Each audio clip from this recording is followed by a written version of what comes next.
Good evening. Welcome to California Today. I'm Liang Zhang. Here's a preview of some of today's stories. Orange County's largest city banned flavored tobacco products this week. The ban will come into effect less than 1 month from now. The California Highway Patrol released the footage of an arrest gone wrong, as the suspect involved died on the scene. He was found to have drugs in his system at the time. One Bay Area city is seeing an increase in traffic collision deaths, but city officials say they have some potential solutions. The largest city in Orange County voted to ban flavored tobacco this week. Retailers now have less than a month to either sell or dispose of their supplies. Here's what went into the decision.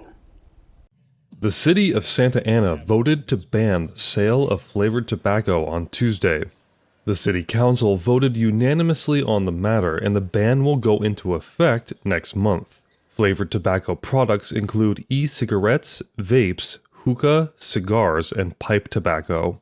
We're here to protect the public, and we need to ensure that this gets on, that we enforce this ordinance sooner rather than later. The ban will come into effect on April 14th. Council members deliberated if there would be enough time for small business owners to either sell or dispose of their flavored tobacco supplies. Councilwoman Tai Viet Phan said there should be a 6-month period to allow for sellers to remove their current supplies. But what I am concerned about are those small businesses who have tens of thousands of dollars of inventory and nowhere to put it. And it'll be a loss at the end of the 30 days once an ordinance is passed. But Councilman Phil Becerra pushed for banning the tobacco products as quickly as possible. As I said the very first time we had this item, either we're going to ban it or we're not. If it's not a ban, it's not a ban. It's regulation. And this council voted to ban it. And now we're backpedaling, and it's very disappointing. Mayor Vicente Sarmiento took a similar stance. He said retailers had enough time to sell their stocks when conversations on the ban began at the end of 2021. So I feel comfortable that there's been sufficient time. And, as a good business person, you have to navigate these changes. And so, we can't do that. I think there's a compelling reason to do that, which is, the impact it's having on our youth. Anyone found selling the products after the ban will be at risk of losing their license. Footage came out this week of a man who died while resisting arrest. The man repeatedly said he couldn't breathe, similarly to George Floyd. But this happened 2 months before the Floyd incident. Viewer discretion is strongly advised for the following graphic footage. Recently published footage shows how a man died in California Highway Patrol custody after resisting arrest in 2020. A judge in Altadena of Los Angeles County ordered the video to be released on Tuesday. CHP officers took 38-year-old Edward Bronstein into custody on March 31st, 2 years ago after a traffic stop. If you resist, if you even... Like this, what the hell is so fucking important about my blood? It's a court order. It's a court order. It's your choice. Okay? Here, do it willingly. How serious is this? This is serious. Why? For officers to force me to do this? Really? You can just provide it and still say you don't consent. That's fine. This is wrong. What is going on? You're bringing the fight to this, not us. I'm not fighting at all. Then have a seat and provide your arm. This is your last opportunity.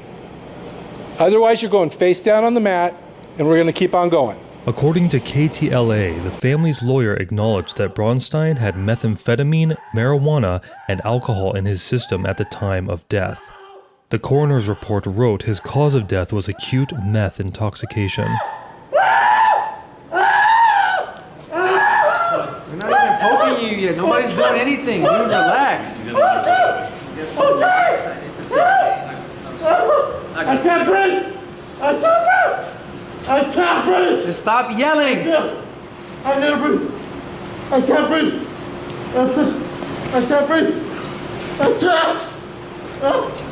Please help! I can't breathe! I'll do it willingly! I'll do it willingly! Just relax and stop resisting. Let me breathe! Let me breathe! Let me breathe! Please! Stop moving! I can't breathe! The more you move, the worse it's gonna be, bro. They put you right there! According to the LAist, one of Bronstein's daughters said he had a history of being deeply afraid of needles. Bronstein died 2 months before George Floyd in Minneapolis, who also repeatedly told officers he couldn't breathe. Is he breathing? If he's got a pulse and he's not breathing, he still needs rescue, bro. Get some air in him. The 18-minute video was published as part of a federal lawsuit. The city of San Jose has seen an alarming increase in traffic collision deaths. On Wednesday, it tallied the 20th fatal traffic collision. City officials are proposing some potential solutions to hopefully solve the rising problem. On March 16, 2022, at approximately 5:13 p.m., officers responded to the area of East Santa Clara Street. The driver of the vehicle collided with a light pole and sustained serious injuries. The driver was pronounced deceased shortly after arriving at a hospital. This was the 20th fatal collision and 21st victim of 2022. In response to the rising traffic fatalities, San Jose Mayor Sam Liccardo announced a $6 million multi-pronged plan on Wednesday to increase safety projects. Improving traffic safety in a city with 2,800 miles of streets requires us to be strategic. We will fail if we try to boil the ocean. The plan includes adding street barriers for pedestrians, protective bike lanes, street lighting, and automated signs and enforcement. We have seen an increased disregard for those using our roadways, which involve dangerous driving behaviors such as speeding, distracted and impaired driving, reckless disregard for the rules of the road, and lately, sideshows. He says the police department needs more officers dedicated to traffic enforcement, a unit facing 40% vacancy. With more than half of traffic fatalities occurring during evening hours, Mata said the city is also looking to dispatch more traffic enforcement officers during those hours. San Jose has seen the number of people who died from traffic collisions grow higher each year since 2015, with the exception being the first year of the pandemic in 2020.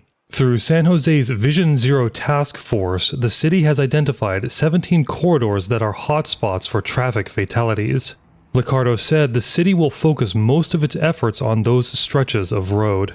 Officials added there are 0 deaths linked to sideshows in 2021 and this year so far. Later this month, Liccardo will testify in Sacramento in support of a state bill called the Speed Safety System Pilot Program. If passed, the bill will allow California cities to install and use speed safety cameras to detect and capture images of speeding vehicles. The Port of Los Angeles had the busiest of February in its 115-year history. The port's executive director said the port saw a record number of cargo volume, but exports continue to struggle. Let's hear more on how the port is doing. The Port of Los Angeles reported a record-breaking number of cargo volume for the month of February. Overall volumes of more than 857,000 20-foot equivalent units represent the best February in the port's 115 years. In fact, it eclipsed last year's all-time mark by 7.3%. Growth continues to be driven by imports and empty container repositioning. Soroka said that despite current rising prices, increasing amounts of imports are expected through spring. Exports, however, continue to suffer, showing more than 5.5% year-on-year decline. If you're keeping score like me, exports have now dropped 36 of the last 40 months at the Port of Los Angeles. Vessel backlogs have eased compared to January, but ships are still waiting in long queue lines at the nation's busiest port. Today, there are 44 ships in the queue on their way to the San Pedro Bay ports.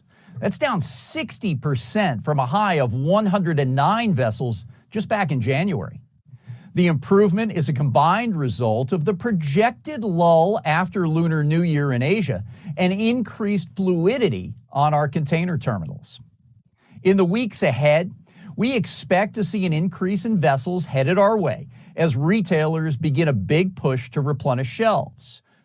Soroka said the year is off to a good start overall, but it will be difficult to match the record-breaking 2021 numbers. And coming up, Orange County is receiving federal money to restore its beach lines, but the eroding sands are far from natural. It came from a military project nearly a century ago. Researchers in California unearthed a new, albeit extinct, species of cat. This one is another kind of a saber-toothed cat. And we have got another update on our bald eagle couple. Their baby is taking its first steps. That and more here on California Today.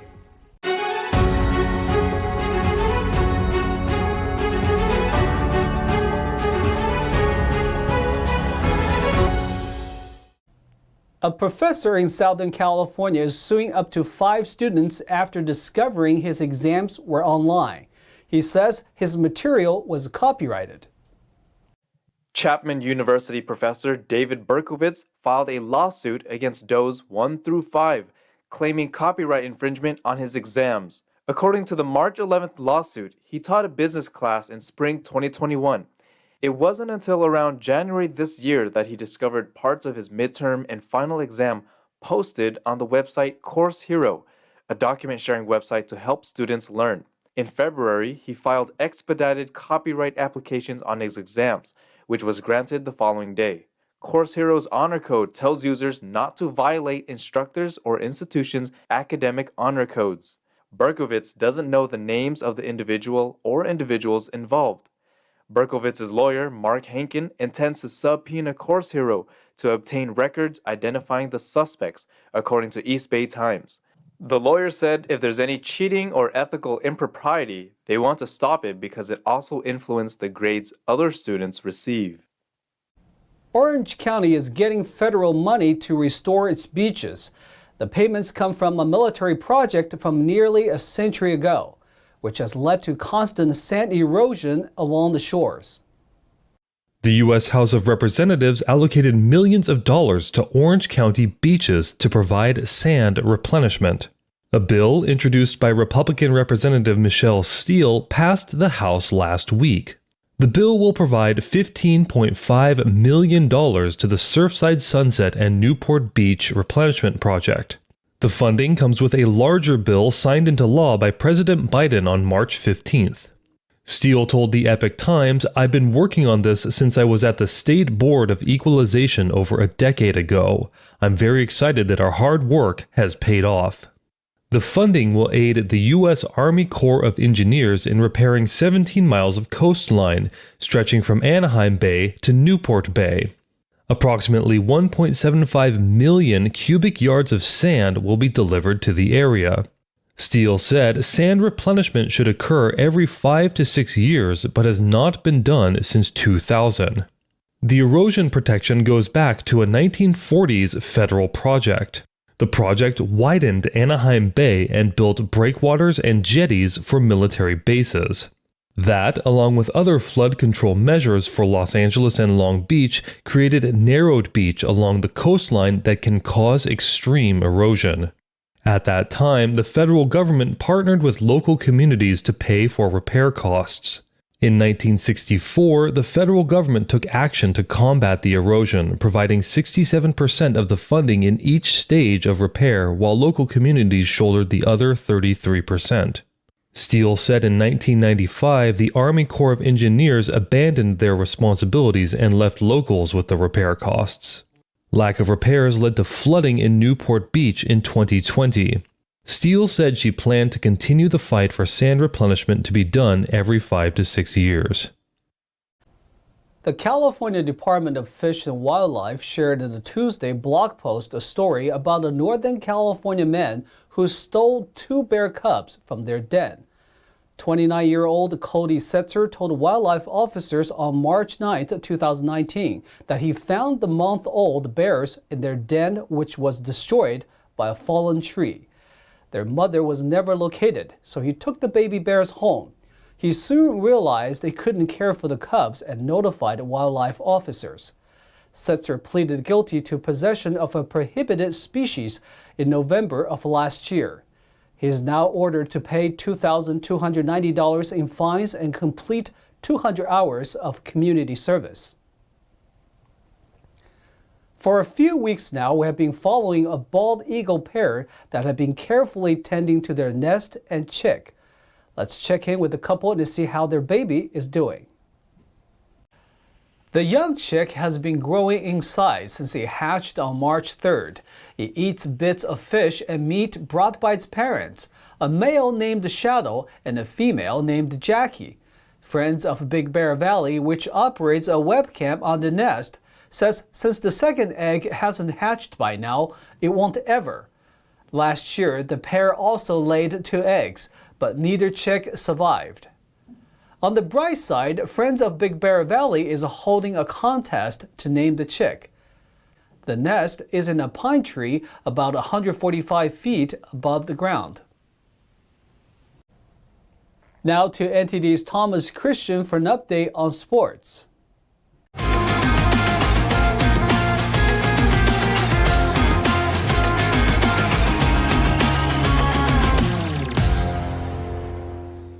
I'm Thomas Christian, giving you the California Today Sports Roundup.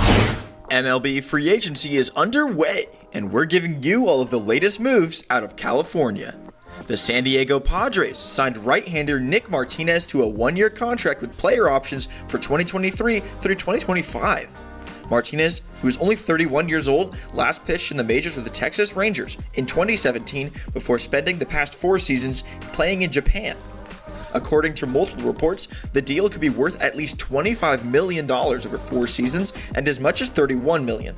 Martinez will reportedly receive a $2 million signing bonus and a $4 million salary in 2022.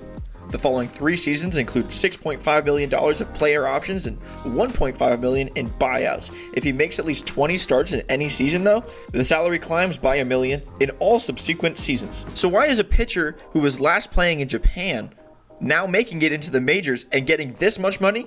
Martinez posted a 1.62 ERA last season with the Fukuoka SoftBank Hawks in Japan. He was 17-30 with a 4.77 ERA in 88 games and 68 starts with the Rangers, striking out 237 batters in 415 1/3 innings. Slightly north of San Diego, the Los Angeles Dodgers re-signed right-hander Jimmy Nelson after the veteran season was cut short last year by right elbow inflammation. Nelson, who's 32, was 1-2 with a 1.86 ERA in 28 appearances in 2021, his first season with the Dodgers after spending his first 6 seasons with the Milwaukee Brewers. He missed the 2018 season after shoulder surgery. In 147 career appearances, Nelson is 34-48, with a 4.12 ERA, finishing as high as 9th in the National League Cy Young Award voting in 2017. The other team from Los Angeles, the Angels, signed a pair of bullpen arms as well, with reports saying the club added Ryan Tepera to a 2-year, $14 million contract and Archie Bradley on a 1-year, $3.75 million deal. Tepera, 34, is right-handed and joins Los Angeles after suiting up for both Chicago teams in 2021.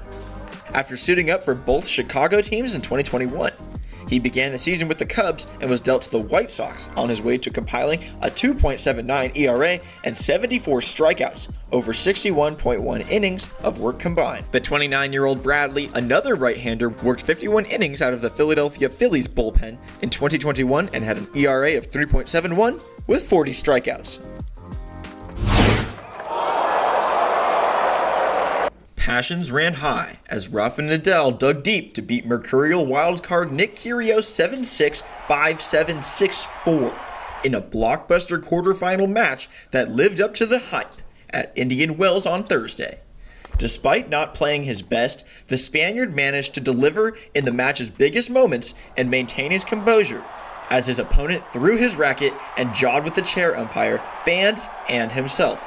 Kyrgios came out hot, breaking Nadal for an early 2-1 advantage in the first and pumping his fist after firing a blistering forehand winner down the line for a 5-3 lead.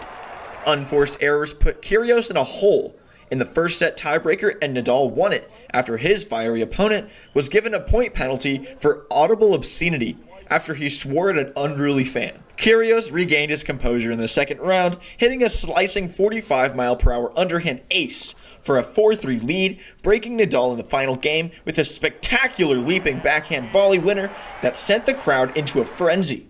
Nadal, who committed 7 double faults of his own and won just 29% of his second serves, saved break points early in the third set and broke Kyrgios for a second time to take a 4-3 lead. He sealed the win with an emphatic overhead smash on match point.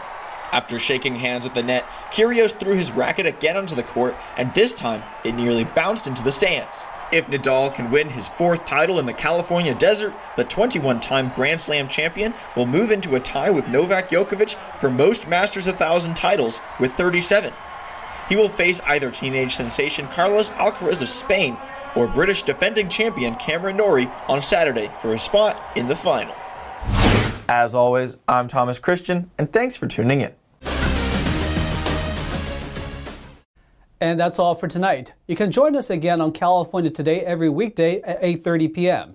If you have any news tips or ideas for our show, or just want to let us know how we're doing, our email is california.today@ntd.com. I'm Liang Zhang. Have a wonderful evening.